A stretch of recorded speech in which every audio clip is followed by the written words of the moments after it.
Hi everybody. Buenos días a todos. Bonjour à tous.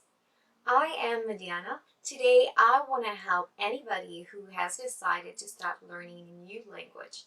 So let's get started.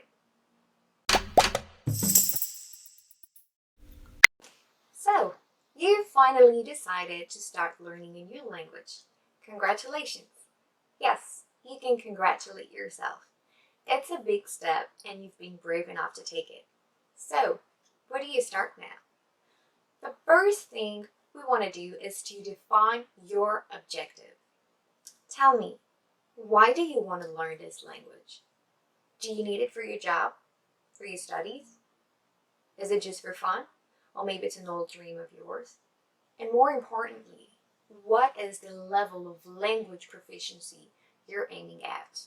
You might have already heard someone saying, I'm a B1 in Spanish. Well, this person was referring to a specific language level in accordance with the CEFR, a framework first developed by the Council of Europe in 1971.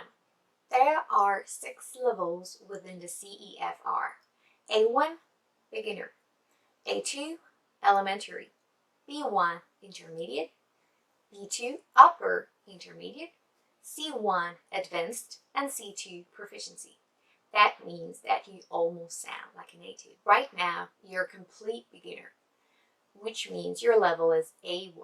Now, going back to your personal objective, do you want to be able to speak just a little bit during one of your future trips? Do you want to be totally fluent and almost sound like a native?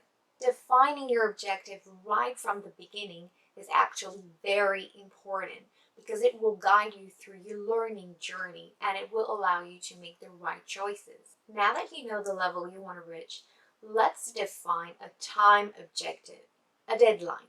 Is it going to take you a few months, a year? Learning a new language can be quite challenging and it requires personal work, especially if you're aiming at an advanced level. Setting a time limit can be engaging as it will help you remaining motivated. Now I got a question for you. Are you going to learn this language by yourself or are you going to take classes? I will always recommend you to have a teacher, not because I'm a teacher myself, but because I've been and I still am a student and I know how difficult learning a language can be. Now, you're going to tell me nowadays we have internet, we can watch a lot of videos, and that's true, but still, it's not enough. You really need to speak with a native person if you wish to improve. Maybe it's a friend of yours.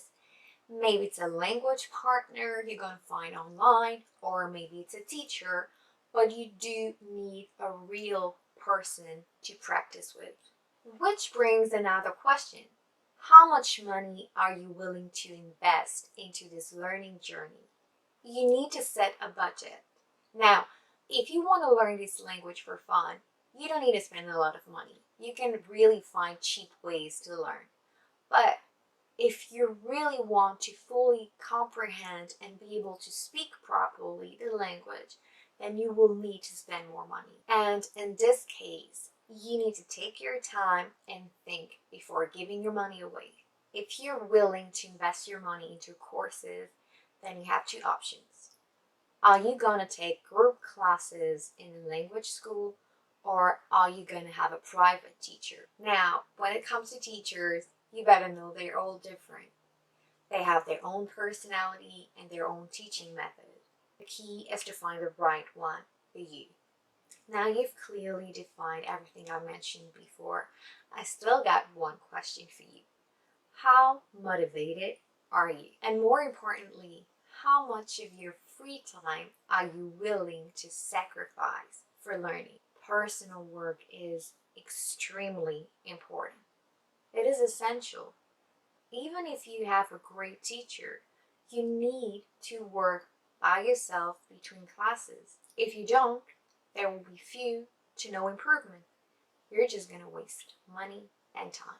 So now, tell me, how much time can you spend on this new language every day or every week? Are you able to study 30 minutes a day, an hour a day, an hour a week? You tell me.